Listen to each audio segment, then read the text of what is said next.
Good afternoon. Andito tayo ngayon sa Cebu, the Queen of City of the South. At kami kakarating kahapon, mag 24 hours na kami dito, kaya hindi na na-expect na magtatagal.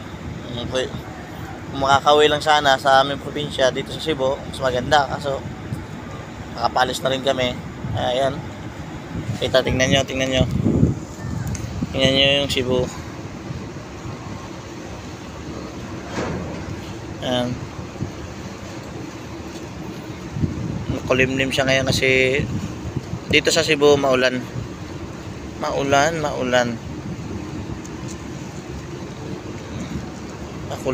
makulimlim siya. Yun yung tulay ng Cebu, tulay. Kung di ako nagkakamali, yata yung tinatawag na Cordova Bridge. North Star. Wala na may ibang North Star dito sa Cebu. Casino, malaking casino dito sa Cebu. Yan, medyo makulimlim, makilaw, maalon din. Halos na mga kasama ko ngayon lumabas sila kasi alam mo na sila, may mga mahal sa buhay.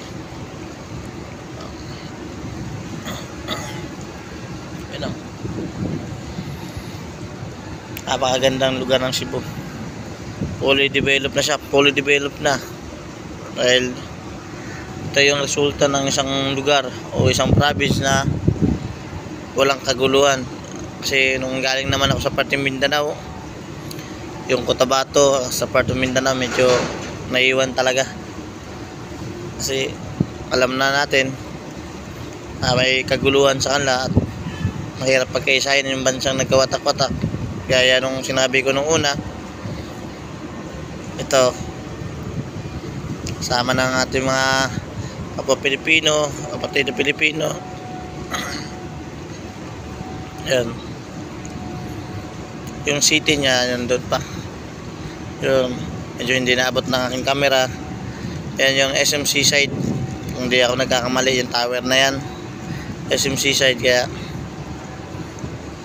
dito tayo sa Talisay.